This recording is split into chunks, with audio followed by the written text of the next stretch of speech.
నీ మంచి మనసును అర్థం చేసుకోకుండా మనసే లేని దానిలా ప్రవర్తించాను.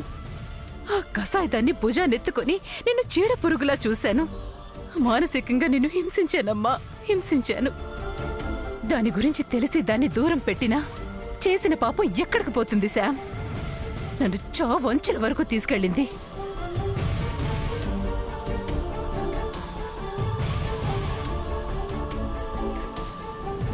చివరికి వద్దనుకున్నా నువ్వే నాకు దిక్కయ్యావు, నాకు ప్రాణం పోసావు. ఇక జీవితంలో నిన్ను మర్చిపోను శామ్, మర్చిపోను. నేను దూరం చేసుకోను.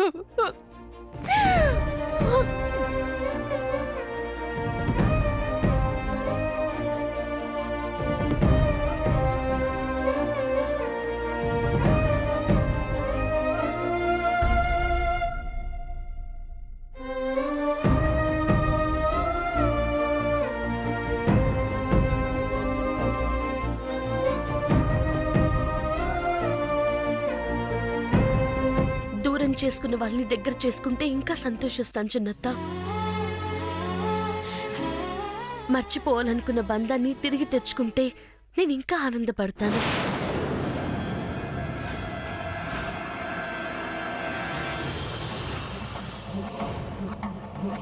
శామ్, నువ్వు ప్రాణం పోసిన ఆదిత్య గురించి చెప్తున్నాను చిన్నత్త.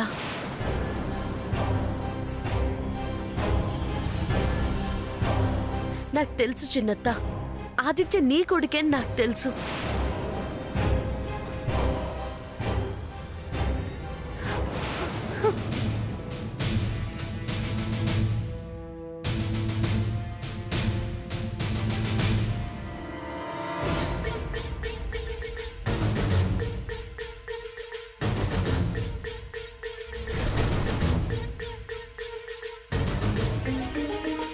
ఇంకా నిజాన్ని దాచి ఆదిత్యని బాధ పెట్టకు.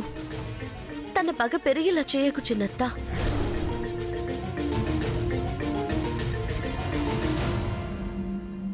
ఇప్పటికైనా ఒప్పుకో చిన్నత్త. ఆదిత్య నీ బిడ్డే అని ఒప్పుకో. తను నీ కొడుకే అని ఒప్పుకో చిన్నత్త.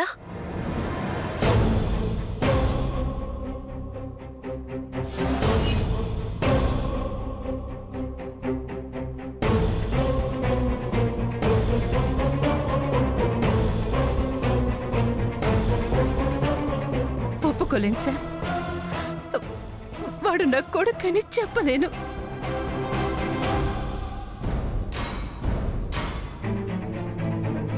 చిన్నత్త,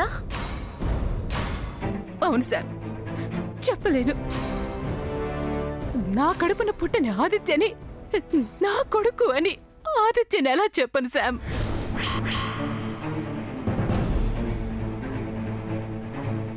ఏంటి చిన్నత్త నువ్వు చెప్పేది? ఆదిత్య నీ కొడుకు కాదా? కాడు.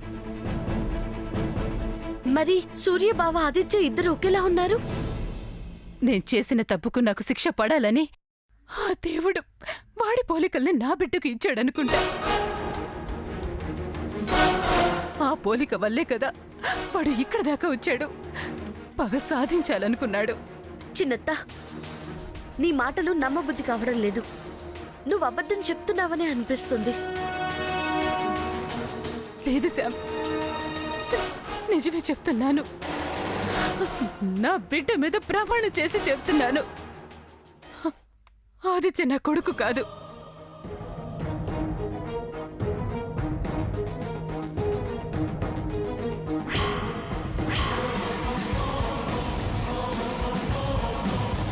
మరి ఎవరు కొడుకు చిన్నత్త?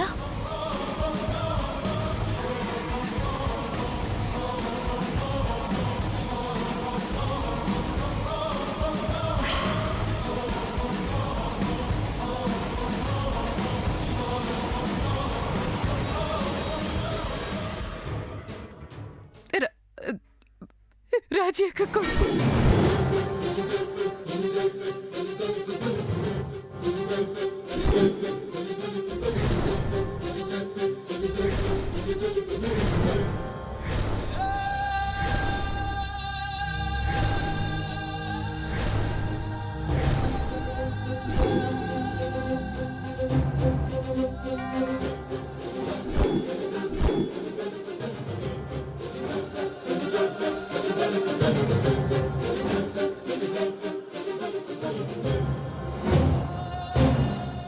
చిన్నత్త, ఆదిత్య పెద్దత్త కొడుకా? అవును.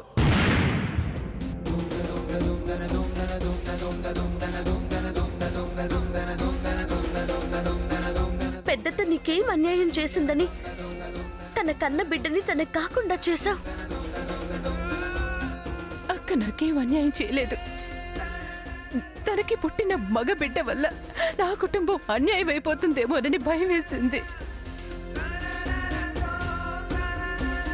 అప్పుడు నేను నిండు నెలలతో ఉన్నాను.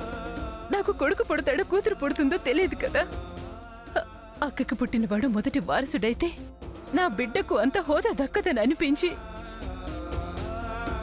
అప్పుడే పుట్టిన బిడ్డని తల్లి నుంచి దూరం చేశాను.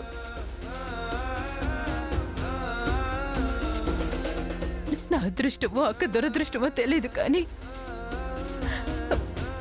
వాణ్ణి రాజీ అక్క నుంచి తీసుకునే సమయంలో అక్కకి మళ్ళీ నొప్పులు మొదలయ్యాయి. పద్మ పుట్టింది. ఆ విషయం నాకు తప్ప డాక్టర్ కూడా తెలియకూడదని ప్రసవం నేనే చేశాను.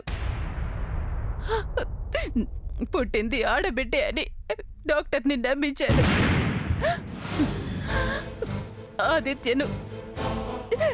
ఆదిత్యను శాంతమ్మానే ఆయకించి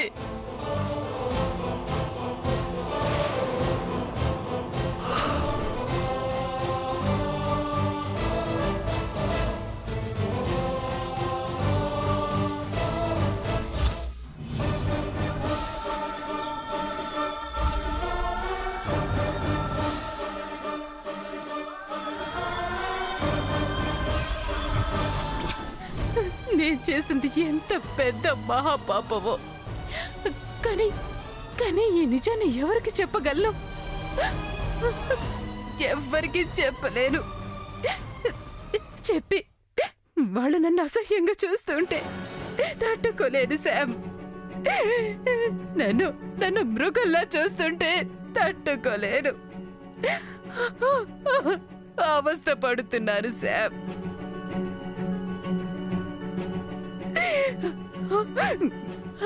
నాలో నేను కుమిలిపోతూ శిక్షణ అనుభవిస్తున్నాను శామ్. శిక్షణ అనుభవిస్తున్నాను.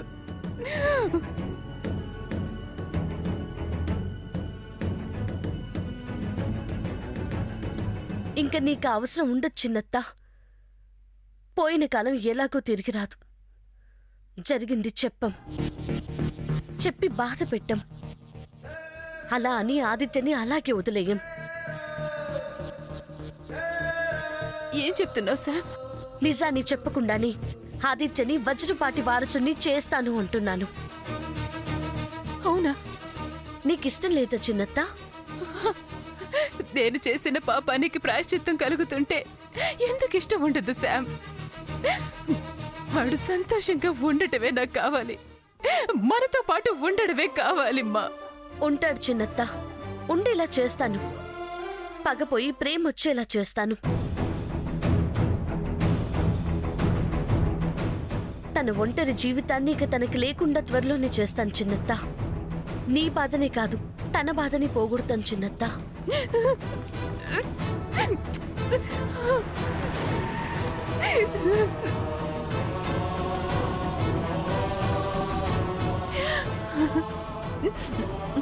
అమ్మ శామ్, ఆ తండ్రి కూతుళ్ళని వదలకు. చేసిన నేరాలకి వాళ్ళకి శిక్ష పడేలా చెయ్యి. తప్పకుండా చిన్నత్త. అనుభవిస్తారు, చూస్తూ ఉండు.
బావా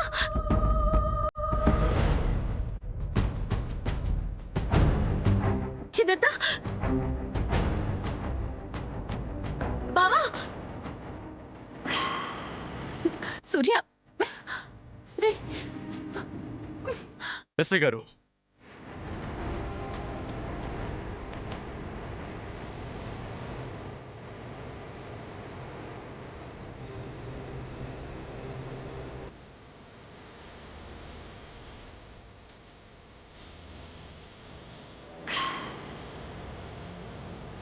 సూర్య,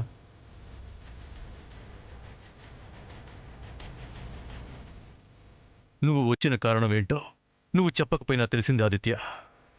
దేనికోసం వచ్చావు, ఎందుకోసం పోరాడుతున్నావో తెలిసింది.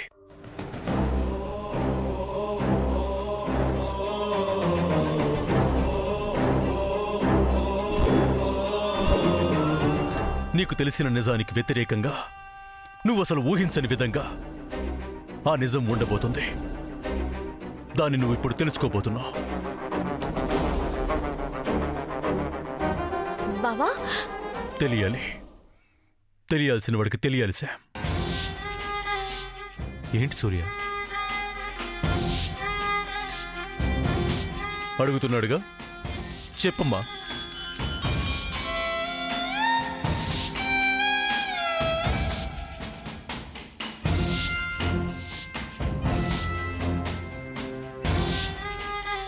ఏంటి, ఎందుకు ఇంకా ఆలోచిస్తున్నావు? నీ పాపానికి బలైన వాడిని చూస్తూ కూడా ఇంకా చెప్పాలనిపించడం లేదా? 25 ఏళ్ళు నీలోనే దాచుకున్నది ఇంకా సరిపోలేదా? చెప్పడానికి ఆలోచించడం లేదురా. చెప్తే తట్టుకోగలడో?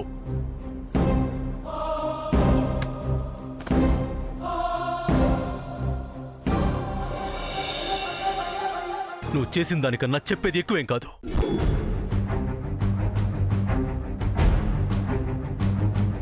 ఏంటమ్మా, ఈవిడ మీ అమ్మ కాదు ఆదిత్య. తను నిన్ను కనలేదు.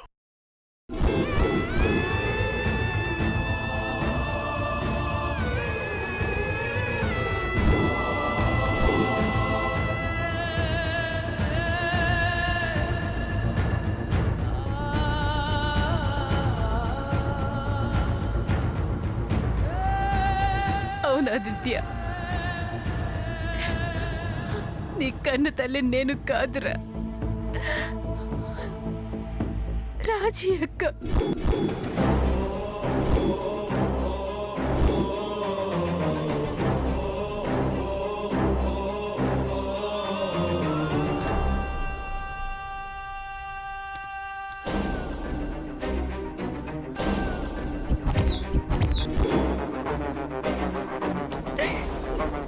నువ్వు రాజీ అక్క బిడ్డవి, నా బిడ్డవి కాదు.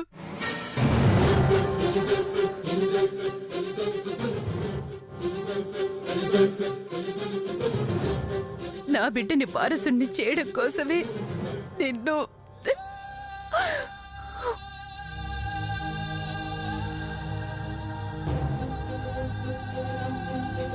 నేను క్షమించమని అడిగే అర్హత కూడా నాకు లేదు. నేను చేసిన పాపానికి, నువ్వు పడిన ఆవేదనకి నువ్వే శిక్ష విధించినా భరిస్తాను. ఆదిత్య, నువ్వు చంపినా చేస్తానురా.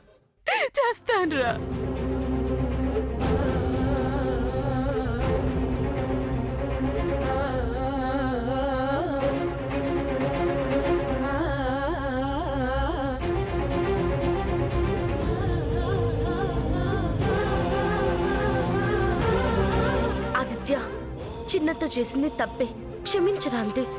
నువ్విప్పుడు ఏం చేయాలనుకున్నా జరిగింది మార్చలేం కదా. అందుకని ఈ విషయాన్ని ఇంతటితో మర్చిపోమంటావా? రాజీ అమ్మతో రాజీ కుదుర్చుకోకుండానే కాలం గడిపేయమంటావా? గడిచిన 25 ఏళ్ళకి మరో 25 ఏళ్ళు కలుపుకోమంటావా? నా తల్లి నుంచి దూరం చేసిన ఈ తల్లిని వదిలేయమంటావా? ఏం చేయమంటావు?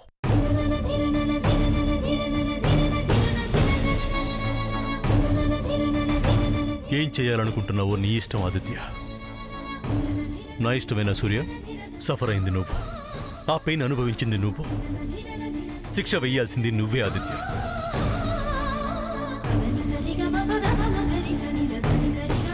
శిక్షలు వేసి సంతోషించే స్టేజ్లో నేను ఇప్పుడు లేను సూర్య. మారిపోయాను.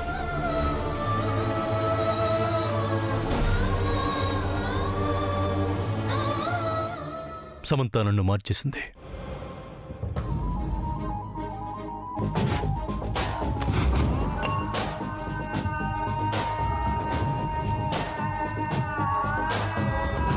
నాలా నేనిప్పుడు తిరిగి మారిపోయాను.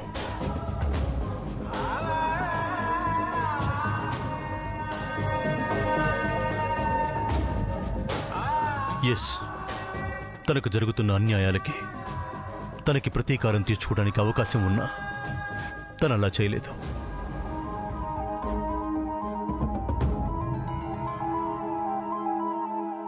తన వాళ్లే తన మీద ద్వేషం చూపిస్తున్నా తను ప్రేమే పంచింది.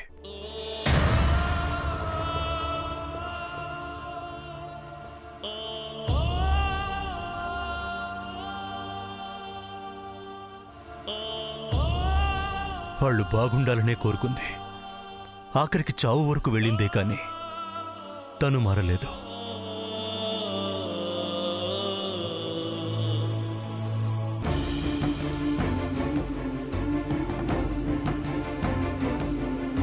ఆ రోజే డిసైడ్ అయిపోయాను, బతికితే అలా బతకాలని. ఆ క్షణం నుంచి అలానే బతుకుతున్నాను.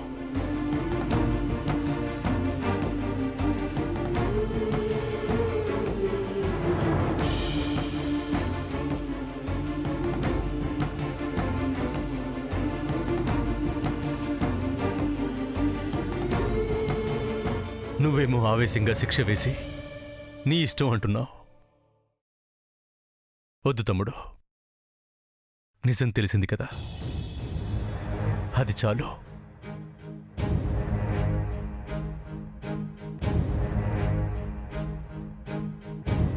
నేను అనాథని కానని, మీరు నాకు ఉన్నారని చెప్పుకోగలను కదా, నాకది చాలు.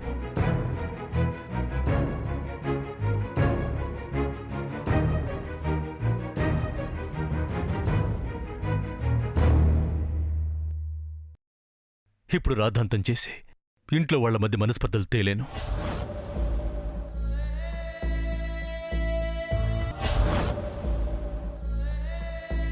ఆమె డాక్టర్. పెయిన్ని పోగొట్టడమే కానీ పెంచడం తెలీదు. పెద్ద బావా, నాకేం బాధలేదు సమంత.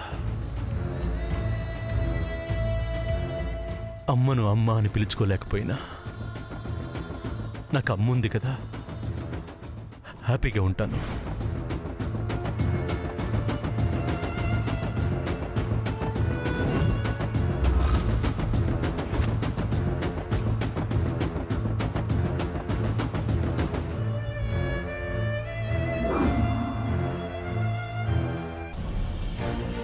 ఆదిత్య, నువ్వు మాతోనే ఉండాలిరా. వద్దమ్మా, ఎలా ఉంటాను? ఏం చెప్పి ఉంచుతారు?